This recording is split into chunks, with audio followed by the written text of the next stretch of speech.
It gives me great pleasure to introduce Dr. Maria Zuber.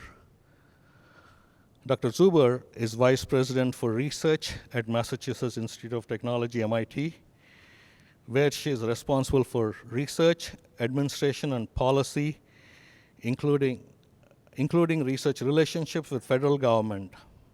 She also chairs the President's Council of Advisors on Science and Technology, PCAST, appointed by President Biden in 2021. At MIT, she oversees more than a dozen interdisciplinary research laboratories and centers, as well as MIT Lincoln Laboratory, and leads MIT's Climate Action Plan. Her own research as the E.A. Griswold Professor of Geophysics bridges planetary geophysics and the technology of space-based laser and radio systems. She was the first woman to lead a science department at MIT and the first to lead a NASA planetary mission.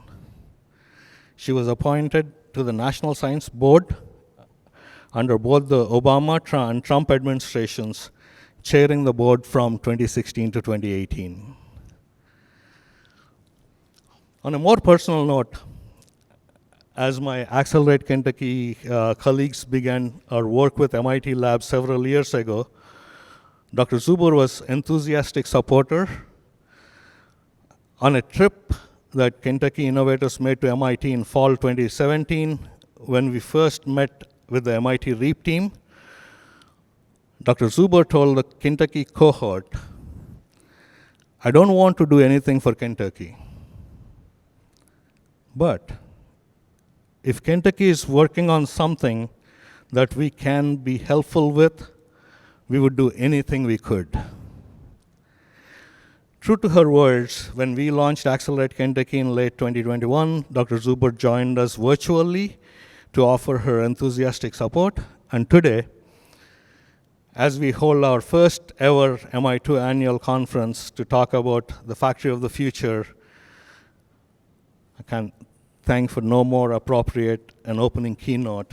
Let's give a hand to Dr. Zuber.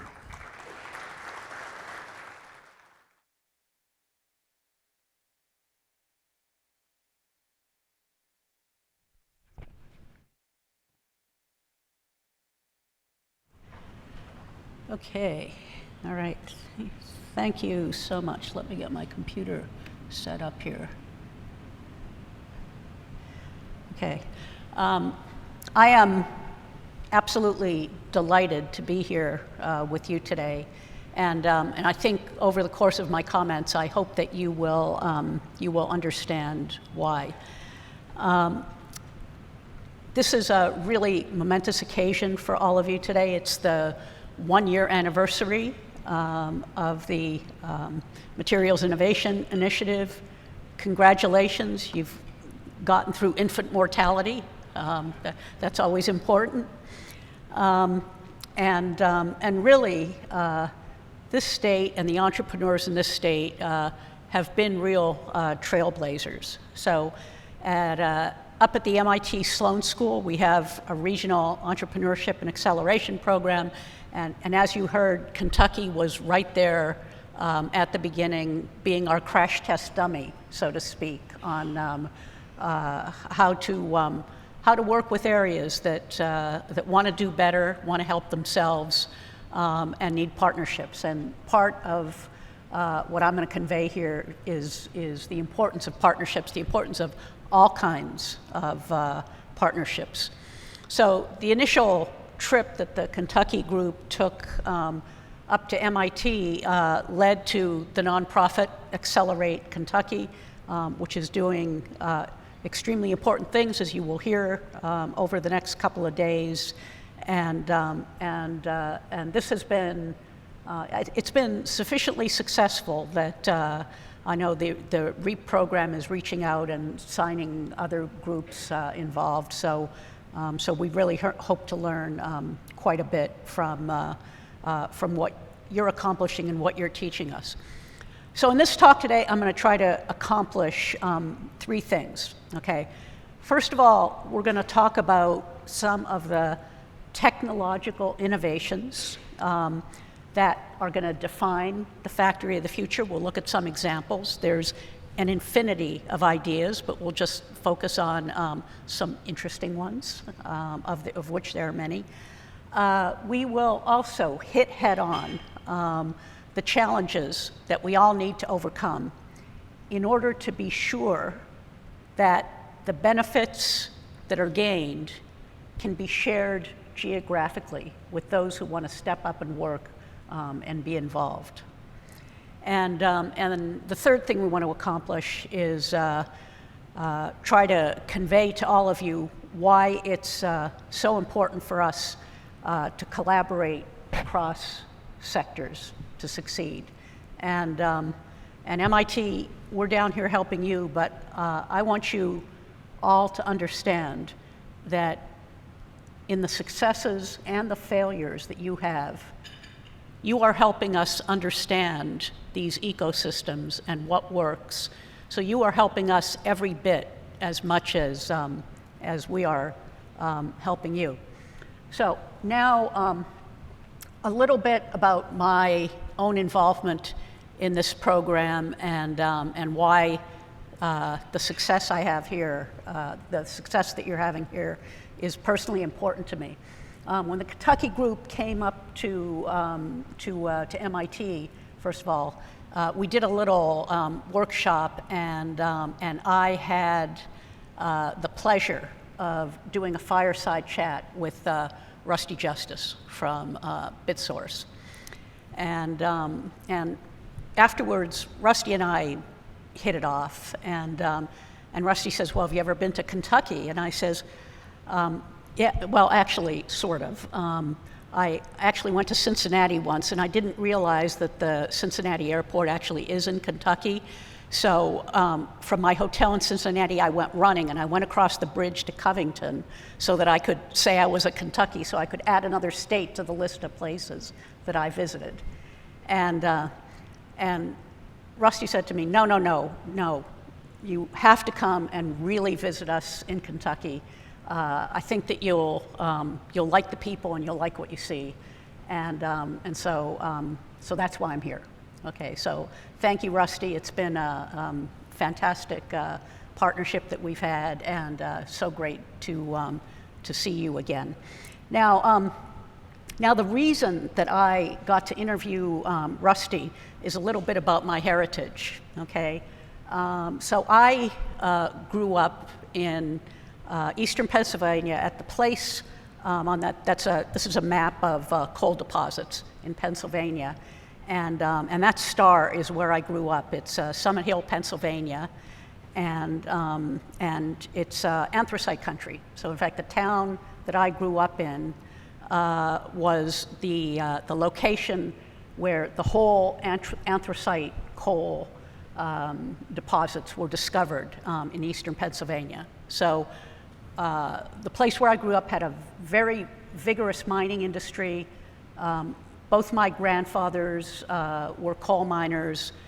Both my grandfathers died associated with effects that were related to black lung. And this is what the town looks like, or what the area looks like right now, okay? The mines actually closed in the 1950s, okay? And the area is beautiful. It's a beautiful area, just like you have many beautiful areas in Kentucky. But the fact of the matter is that the mines closed in the 1950s, and the area still hasn't recovered economically, okay? Quite frankly, you're going to understand when I say this, that is not okay. That is not okay. Here's a quotation from a Kentucky publication. Nearly 15 million Americans live in communities that are impacted by coal mine and power plant closures, and nearly 3/4 of them make less than the national median household income. So why should this be? Because these workers who worked They put in a hard day's work, they worked hard, they supplied the energy that fueled this country and led to industrial success.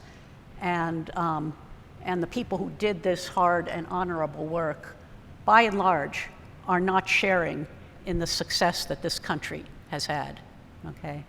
And that is why it is so very, very important that initiatives like what we have here take place so that we can raise up places like Eastern Pennsylvania, where I grew up, and Kentucky, where all of you call home, in order so that you can share in the economic prosperity.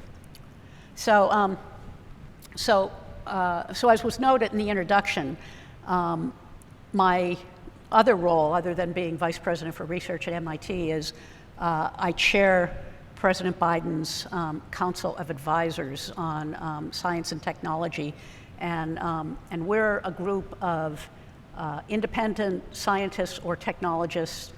I'm one of the co-chairs. One of the other co-chairs is Frances Arnold, the first woman to win a Nobel Prize in Chemistry, and Arthi Prabhakar, who's President Biden's science advisor. So for the first time, 3 women are chairing the President's Council. There's never been a woman chair of the council before this.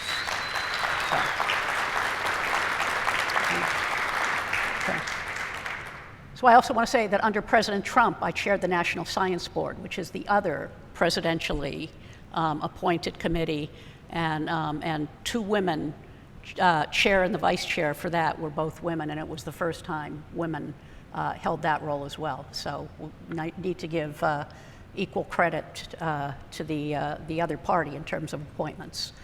Okay.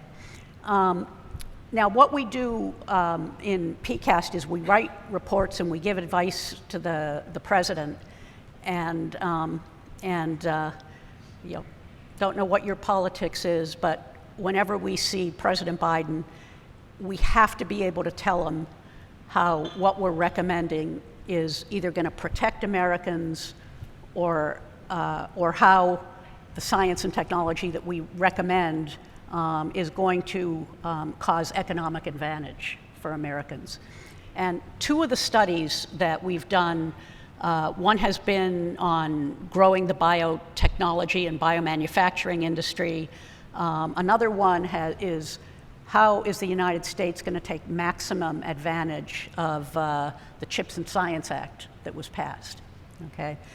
We had another one on climate risk, which causes for bolstering infrastructure. And I want to tell you, and it's very relevant to this conference, is that every single report that we have written in the 2.5 years that we have been at it has had workforce and materials featured prominently. In fact, so prominently that we may do separate reports on workforce and materials just so that those messages don't get lost in being distributed in other reports. So, so I know that those are front and center of what you're going to be dealing with here, and my message is you can't talk about that enough. You need to elevate these because they're of massive importance. And in fact, personally, this is Maria's opinion, not anybody else's. We are on the verge of a materials revolution, okay? So the focus on metals, I think, is very appropriate, and you're blessed that you have that capability here and the natural resources here to make the most of it. But so many, you know, I could go on for a long time about all the applications there are. So, so you know, accentuate your assets, and you're blessed with resources, your materials and your people. So, so make the most of it here. Now, the other thing that I want to emphasize to you, I know that in the past here, you know, there's been an emphasis on counting on state support. Okay, there is a lot of federal money available right now for the kind of programs that you are interested in, and you better go get it, okay? Because others are trying to get it. You deserve your fair share. There's $600 billion associated with the infrastructure bill. There's billions of dollars that are associated with the Chips and Science bill, the NSF program on the new innovation directorate. There's funding associated with that, and I know that University of Kentucky has won one of those grants. I know you've got another grant in for a large partnership. Good luck with that, but keep writing the proposals. Okay, so let's talk a little bit about automation. Okay, now of course the revitalization challenge that you have here goes hand in hand with new technologies, and when you have a new technology, and we'll take automation as an example, good can come out of it, or not so good can come out of it. Any technology that can be used can be misused, okay?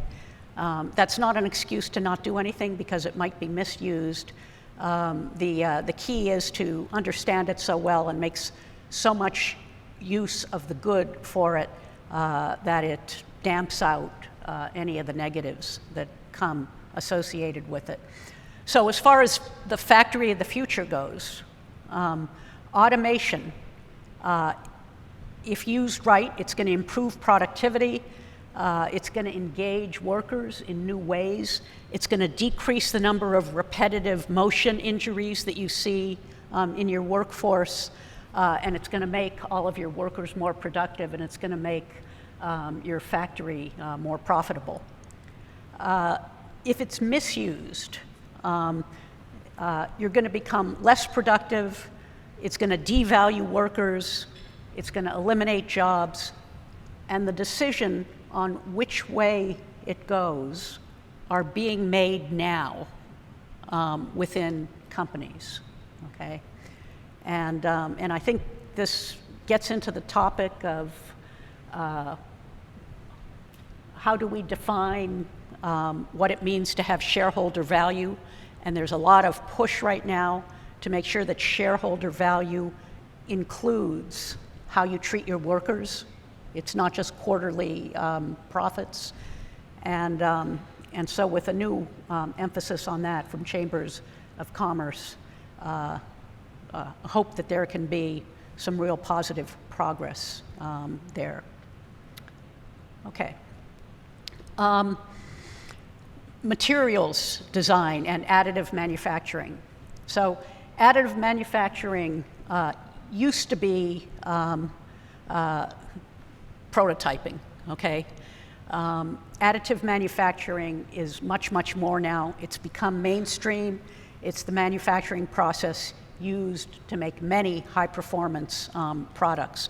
So up on the screen there on the right-hand side here is Professor John Hart. He's the new department head of mechanical engineering, and there's one of his former graduate students and an entrepreneur, Martin Feldman. And what you see on the left-hand side there is a computer simulation that shows the electronic charge distribution at grain boundaries within a steel.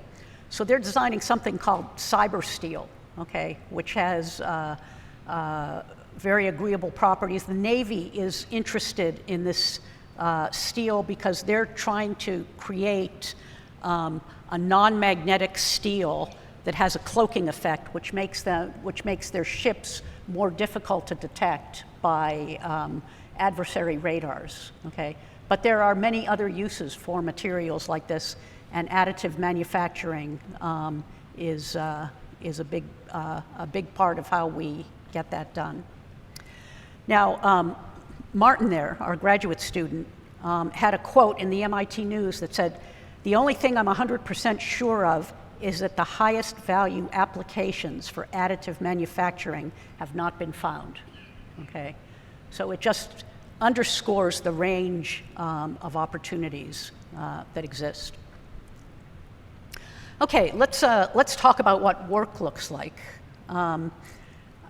MIT did a study several years ago called The Work of the Future, and up on the screen there you see the three individuals who led that study. On the left-hand side is Professor David Mindell, and on the right-hand side he's an aerospace engineering professor and an entrepreneur, and on the right-hand side is Professor David Autor, who's an economist who is one of the country's experts on workforce. And in the middle there is Liz Reynolds, and she had been the executive director of MIT's Industrial Performance Center, but she went to the White House, to the National Economic Council, and was special assistant to the president for manufacturing and economic development. And fortunately for us, she's just come back to MIT.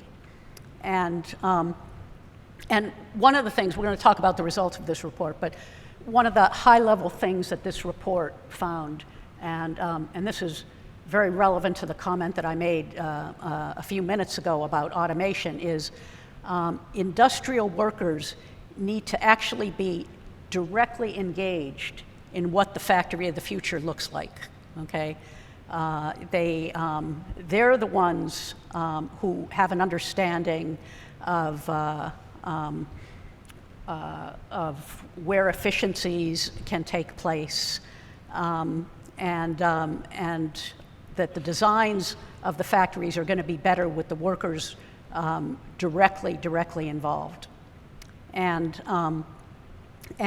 if the workers are involved, you will see that it's not necessary to kill off jobs, that the absolute most efficient way to operate a factory is for humans and robots working together, doing what each one of them does best. So very quickly, I won't go through all these, just the ones that I've highlighted. The results of the Work of the Future study: invest and innovate in skills and training. Okay, regional partnerships among employees, government, community colleges, community groups for success. I know that all of those are going to be represented here. Improve job quality, raise the minimum wage, modernize unemployment benefits, look at what labor laws are like, and are they incentivizing work, and then expand and shape innovation to benefit all the stakeholders. So private investment is becoming concentrated, but throughout the country, universities, entrepreneurs, and workers are enormous assets. So taking up that last point, within a regional innovation ecosystem, the decisions of any stakeholder affect all the other stakeholders, okay? And the character of what comes out of a regional innovation ecosystem are going to be dependent upon lots of little decisions that are made at the working level, because those are going to define the very unique character of what you bring, and it's going to reflect the skills and talents of the people that you have. And that is going to give you folks your competitive advantage, okay? And you know, so many places want to be the next Silicon Valley or the next Kendall Square, and actually studies have been done that say, well, people want to go to Silicon Valley or they want to go to Kendall Square. Kendall Square right now has the most expensive real estate in the country. It's more expensive to rent real estate in Kendall Square than it is in Midtown Manhattan, okay? And there have been also many studies that have shown that although it's great for Boston and it's great for the Bay Area, it is not as great for America, because the best thing for America is to have innovation ecosystems in mid-sized cities which have headroom and the ability to grow well without driving, say, housing costs through the roof and straining local resources. So, so spreading out regional innovation ecosystems is something that is a high priority, and that's part of the reason why the Sloan School has gotten interested in this. Another thing that you'll see if you read the literature on successful innovation ecosystems is that these ecosystems don't succeed unless there's an association with a research university, okay? And every state has universities that do research that have a great source of talent in their students and that have the ability to write grants and that make great partners. They have faculty expertise. Near universities, you tend to have good public school systems, okay? Because the faculty want there to be good public school systems, so they're involved in the local public school systems. And so, so the universities tend to be an attractor of talent. So another recommendation from the Work of the Future study was that corporations, where they're not doing so, should do a better job of teaming with their local universities. There's nothing but upside associated with that. Okay, so then you've got these bright students and they're graduating and they've finished their master's thesis and they've got an idea that they want to commercialize. And unfortunately in our country, the ecosystem that we have for venture funding is largely predicated around software, which has a lower development time, a shorter development time than the hard tech that this area is involved in, and actually which the Boston area is involved in as well. So at MIT, we started our own venture firm to deal with the tough tech issues that make long-term investments where you need multiple rounds of funding before a device is ready for the prototyping and scale-up stage. And it's called the Engine, okay? MIT made an investment in it. We invested 1/8 of the amount of the initial offering. We actually didn't have a hard time getting the other investors. Harvard came in and invested in the second round. And this has been very, very successful in terms of investing in tough tech. But only a fraction of the good ideas that there are actually go into the engine. But it has, the existence of the engine actually has grown the local ecosystem. And I want you to know that the new innovation initiative at the NSF, if you don't have the wherewithal to raise the funds locally, there's a program within the NSF right now where you can get that kind of funding to invest in. So you should, there are people in here who know about this, I'm sure, but you should talk to them and check that out because there's a way to get your good ideas funded. Let's look at a couple of ideas of the kind of companies that are coming out. Some of these are engine companies, some of them are not. Amegy is a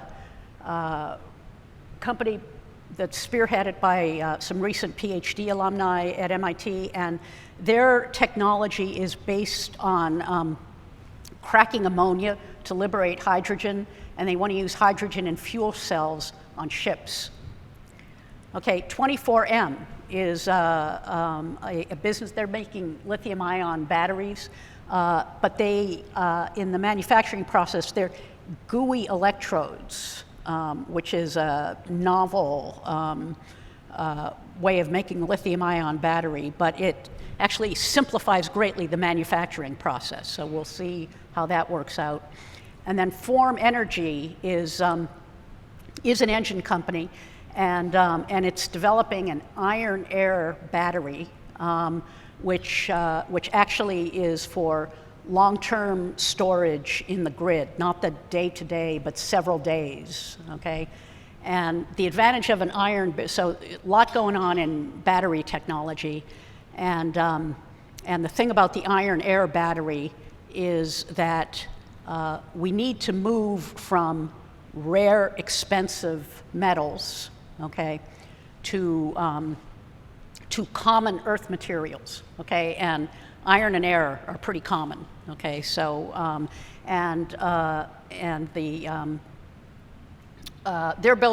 they're actually building a demonstration plant in West Virginia, so. Okay, industry, academic consortia, really important. You may, if you work with industry, you may want to do a project with one company, but another pathway to get a lot of ideas. There are some questions like battery performance, let's just say, where a lot of companies are interested in that. And so you can actually develop a consortium where all of the companies throw in a little bit of funding and work together on it. Because if something comes out that works, everybody's going to benefit from it. CO2 capture, okay? You know, no matter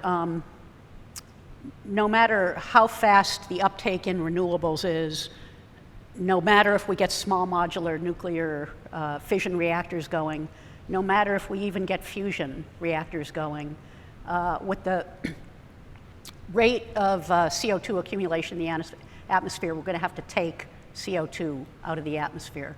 And so quite a lot of work is being done in that area. And there are many ways to do it, and it's not clear which the best one is. Okay, and then finally, electrification. We need to electrify everything we can, all of the processes that we can. Steel making, cement making, ethylene production, cement production. A variety of companies are starting out. Here's one that was started by 2 MIT alums in this area. And again, these are engine companies. Okay, so those are just some examples of manufacturing, tough tech related activities that are coming out of MIT these days. I'm sure that down here you've got equally good ideas that you can pursue. But the last thing I want to say here is that you shouldn't listen to me, okay? Because I'm going to Washington after I leave here, but then I'm going back to Boston. And you know your area, you know your people, you know your ecosystem better than anybody at the Sloan School knows your area. And you've got to pick and focus on what works for you. And so I wanted to close with this quote here. This is from Todd DePriest, who's the mayor of Jenkins, Kentucky, who after the floods last summer said there's not going to be one thing that saves us, it's going to take us to save us, okay?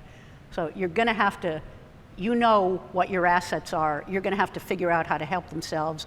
But the point I want to leave you with is that you don't have to do that alone, okay? And that's the point of this conference. The Metals Innovation Initiative is here to help. Accelerate Kentucky is here to help. The Sloan School is here to help. It takes work to write these proposals, to get these grants for this funding that's available, but the funding is there, and the partnerships are there. So don't be shy, and I wish you the very best of luck, and I'll be watching your success and cheering for you from afar. So thank you very much.